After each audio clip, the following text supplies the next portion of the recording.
Lep pozdrav v studio Figovec. Danes se vam javljam iz Zavoda za transfuzijsko medicino tukaj v Ljubljani. Kajti odločila sem se, da grem darovat kri.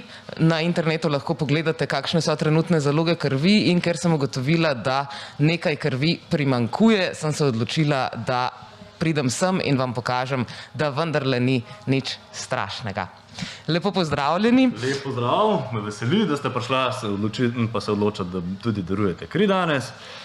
Tako, skratka, prišla ste na anketni prostor oziroma laboratorijski prostor, kjer bomo mi določila ene par stvari. Pogledala bo vašo osnovno krvno skupino, pogledala bo, kakšna je vaša vrednost hemoglobina, kakšen je pritisk in puls, potem pa, ker sem videl že zdaj na anketnem vprašalniku, ki ste ga spisala, da je že nekaj časa minilo od vašega odzema, ki ste pa pol naprej še do zdravnice, ki vas pa pol še bolj intenzivno popraša čez vse to skupaj. Tako da, če kar pričneva, magari. Sicer, če bi bila naprimer tukaj pol leta nazaj, kot je dovoljeno za ženske, čeprav vem, bi tudi morala do zdravnice? Ja, zdaj maksimalni čas darovanja za žensko je lahko enkrat na 4 mesece, za moškega pa enkrat na 3, ne na 6. Tako da to je tisti maksimum. Seveda lahko zdravnica določi, da tudi na daljše odzeme prihajate, recimo na pol leta, leto, kakor se recimo ona sama po sebi odloči. Ampak ja, če bi bilo pa slučajno tak kratek čas odzema, potem bi pa lahko v bistvu tudi že brez problemov v bistvu prišla, ne? Tako da pa tudi brez zdravnice, seveda, če bi bili vsi podatki čisto redo, ne? Tako da, zdaj pa magari, če kar določiva vašo krvno skupino, tako, mi boste kar levo roko mi boste podala, tole bo še takole, da bodo ostali videli.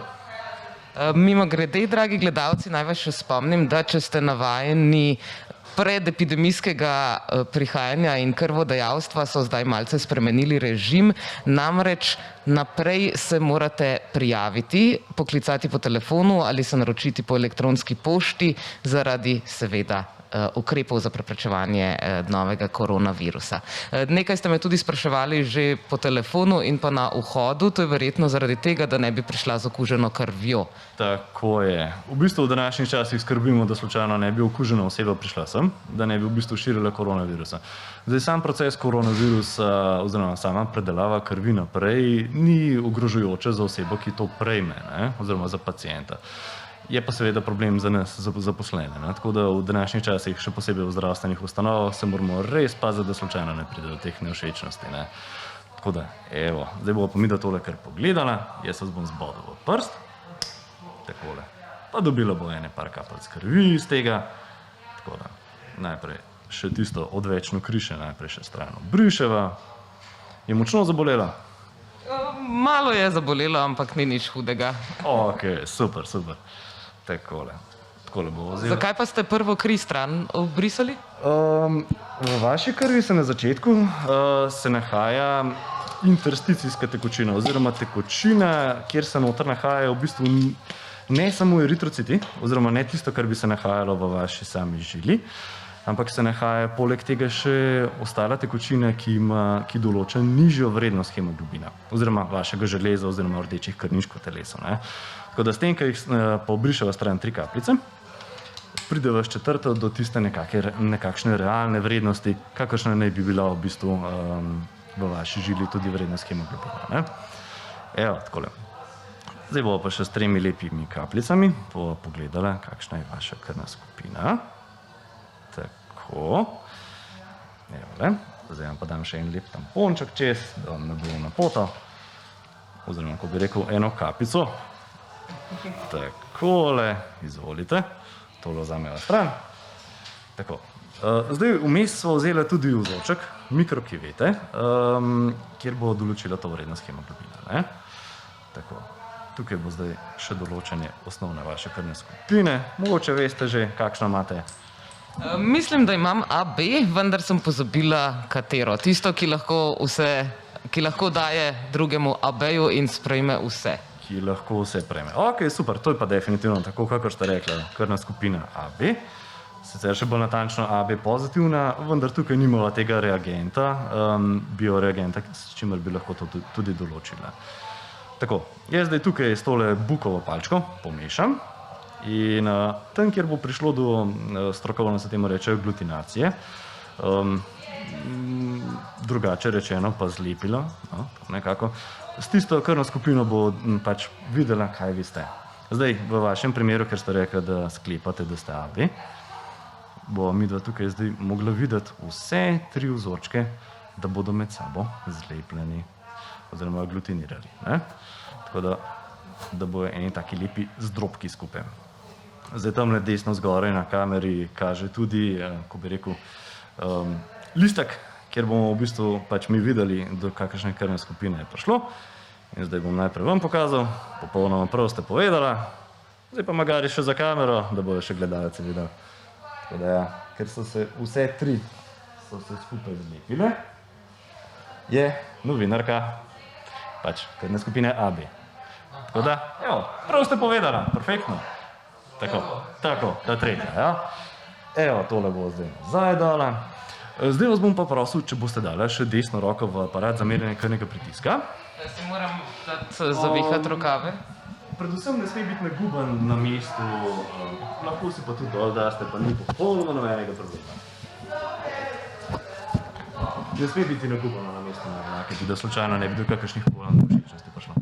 Tako da pridite še malo bliže s stolom, roko dajte še kakšne 3-4 cm naprej, dlan dajte kakor, da bi juho držala, takole. Zdaj pa mehko in sproščeno roko imejte. Tako, ta aparat bo zdaj izmeril vaš utrip srca, oziroma puls, pa diastolični, sistolični, oziroma zgornji in spodnjo vrednost pritiska. Ne? Tako da, če je vse v redu, greste naprej do zdravnice, kjer vas v bistvu do konca še naprej pogleda. Če pa slučajno ni, pa ponovijo to vrednost, da ponovno vidijo, če se mogoče znormalizira na ene določene parametre, ki jih mi tukaj želiva. V tretje vas pa v bistvu že pogleda zdravnica, če slučajno bi kakršnokoli odstopanje bila. Ne? In to je nekako to. Zdaj, da pogledamo v vašem primeru, zdaj tega ne smem sicer na glas govoriti, ampak nimam kakšnih pripomb. Opala, ste v redu? Odlično. Ste v redu, samo nekaj tehnologije leti po tleh. Šminc. V upanju, da je v kakšnem vidku, da ni nobenega problema. Ne? Tako, skratka, mi da so tukaj zdaj pogledali medicinski vprašalnik, pogledali so vrednost hemoglobina oziroma železa v krvi, pogledali so pritisk in puls, pa tudi vašo krvno skupino. Tukaj nimam nobenih pripomb, tako da zdaj na naslednjem koraku vas bo pa naprej pogledala še zdravnica. Tako da, najlepša hvala, ker ste prišla, pa želim vam uspešno še na naslednjem koraku.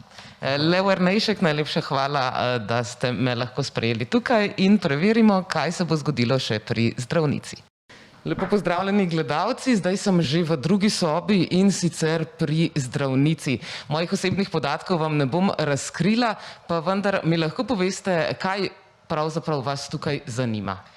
Ja, pri krvodajalcu pogledamo, če ustreza merilom za izbor krvodajalca, in sicer v medicinskem vprašalniku, ki je obsežen, sprašujemo za pretekle bolezni, sedanje bolezni in pa morda stanja, ki bi lahko škodovala tako krvodajalcu, torej odvzem pri njemu, ali pa seveda tudi moramo zaščititi zdravje prejemnika.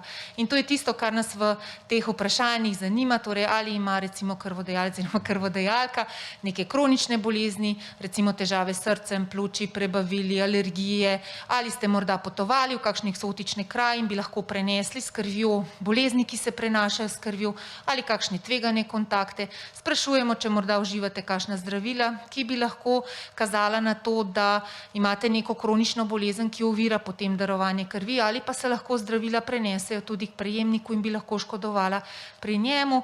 Tako da kar nekaj stvari, seveda za ženske še dodatna vprašanja v zvezi z nosečnostjo in ginekološkimi težavami, tako da za vsakega pogledamo, če torej varujemo zdravje tako krvodajalca kot tudi prejemnika. Se pravi, če imam menstruacijo, ni priporočljivo, da pridem darovat kri. Posebej za ženske, ki darujejo prvič, ker so ponavadi to mlajše krvodajalke, želimo, da je nekako počutje tisti dan darovanja popolno, torej ponavadi se ob menstruacijah ženske slabše počutimo, dodatna je izguba krvi, lahko se pojavi več neželjenih učinkov, vendar je to individualna odločitev. Pač nekako za prvo darovanje, takrat, ko se prvič srečujemo s krvodajalstvom, pa recimo v tistih začetnih dneh odsvetujemo darovanje, torej ob ob menstruaciji. Če je pa to redna krvodajalka, morda tudi ima šibkejše menstruacije, pa je možno darovanje, individualna odločitev. Moram pa imeti tudi več kot 50 kilogramov. Ja, ni samo po novih normativih, ni samo kilaža tista, tudi višina je tista, ki določa skupaj telesni volumen krvi. Vemo, da z odvzemom krvodajalcev ne smemo škodovati, ne smemo preseči 13% telesnega volumna, zato tisti, ki so izrazito take suhe astenične konstitucije, manjše, nižje rasti, nekako ne zmorejo, ne prenesejo odvzema 450 ml, torej bi lahko z odvzemom škodovali njihovemu zdravju. Zato v bistvu je poleg višine in teže ta pogoj, ki ga je potrebno zadostiti. Pa eden od verjetno pogojev, ki se pogosteje pojavljajo sploh v zadnjem času, je ta, da ne smem ne smem imeti piercingov, ki so bili narejeni nedolgo nazaj, ali tatujev. Zakaj pa to? Ja, gre za možnost prenosa bolezni, ki se prenašajo s krvjo. Ob piercingih, tatujih vemo, da lahko prihaja do mikrotravm, mikropoškodb, kjer se pač pride do kontakta s krvjo. Vemo, da sicer potekajo vsi ti posegi v aseptičnih pogojih, vendar je to zaščita prejemnika sedaj. Namreč lahko se pri teh posegih obstaja minimalno tveganje za okužbo. Mi pa okužbe potem, ko pogledamo vsako enoto krvi na te označevalce okužb, torej na hepatitis B, hepatitis C, virus HIV in sifilis, ne moremo te okužbe dokazati, kajti okužba je sicer prisotna, vendar telo še ni naredilo protiteles, ki pa so tista, ki jih mi pravzaprav v krvi takega darovalca iščemo. Govorimo o tako imenovanem diagnostičnem oknu in to je tisto, zaradi česar mora krvodajalka, če je opravil piercing, tetovažo ali imel kakšne endoskopske preiskave, odložiti svoje darovanje za obdobje 4 mesecev. Kako pa je z alergijami? Alergije so danes prisotne, vemo, da veliko ljudi ima težave z asenenim nahodom, recimo v spomladanskem času oziroma takrat, ko cvetijo določene trave in drevesa. V primeru, da gre zgolj za recimo oteženo dihanje, nekoliko zamašen nos in ni težje klinične slike in je počutje takega darovalca dobro, lahko darujemo kri. V primeru, da gre pa za hujše težave v smislu težjega dihanja, astmatičnih napadov, ko potrebuje tak darovalec, recimo bronhodilatatorja, ker je potrebno razširiti dihalne poti, potem pa mora počakati, da ta alergični napad nekako izveni. Sicer pa so lahko alergije tudi na sonce in podobno, gre za individualno oceno. Prosimo krvodajalce, da odgovarjajo na vprašanja pošteno in odgovorno, ker s tem varujejo svoje zdravje in seveda zdravje prejemnika. Kako pa je, če dam krvno plazmo, je kaj drugače? Krvna plazma, darovanje krvne plazme je poseben odvzem, pri katerem odvzamemo krvodajalcu za posebno aparaturo, ki zna ločiti celice od tekočega dela krvi, kar je plazma, in torej shranimo, odvzamemo samo plazmo, medtem ko vse celice krvodajalcev vrnemo. Gre za, priprava je povsem enaka kot za polno kri, torej ne smete biti utrujeni, morate v bistvu zaužiti lahek obrok, se pripraviti, dovolj tekočine, biti zdravi, seveda enaki pogoji veljajo, je pa seveda potrebno si vzeti nekoliko daljši čas, kajti odvzem traja tam do 30 minut, celotni postopek pa lahko tudi kakšno minuto del, da pridete od sprejema do potem končanega odvzema. Moram povedati, da na koncu vsakega odvzema sledi počitek oziroma nekako ljudje to poznajo kot malica. Gre za to, da vidimo, da je s krvodajalcem vse v redu po odvzemom, ker nekateri imajo lahko neželene učinke v smislu blagih omotic, tega kolapsa ali podobno, vegetativnega odziva našega organizma, ki je lahko tudi nepričakovan, kljub vsej pripravi, še kasneje, tam do pol ure. Zato prosimo zlasti tiste, ki prvič darujejo, da spoštujejo ta navodila, ker so namenjena varstvu in varovanju zdravja. Seveda pa, če se na odvzem pripravimo, če vemo, kaj nas čaka, če smo ustrezno pripravljeni, recimo dovolj tekočine, smo spočiti in vse to, kar velja, pa takih neželenih učinkov ponavadi ni. Kaj pa je razlika, naprimer, če mi darujem kri in potem mojo kri uporabijo za transfuzijo? Kdaj bi? Kar izvolite. Prosim, ali? No, kot vidite, je tukaj izredno zaposleno, tako da le preverimo, ali bom lahko uspela dati kri, če ustrezam vsem standardom. Vprašalnik sem že izpolnila, zdaj pa ga bo zdravnica tudi preverila. Tako, lepo pozdravljeni še iz sobe za odvzem krvi. Jaz sem šla naprimer na dajanje polne krvi, lahko darujete tudi plazmo ali trombocite. Najlepša hvala za zelo nežen uvod. Še eno vprašanje. Vidim, da imate tamle napisano material za odvzem COVID plazme iz polne krvi. Slišim, da je to tudi neko zdravljenje, ki se ga zdaj poslužujete, se pravi, če smo preboleli COVID, pravzaprav skoraj priporočate, da pridemo dati plazmo. Ja, je zaželeno, da se v čim večjem številu odzovete za darovanje krvi.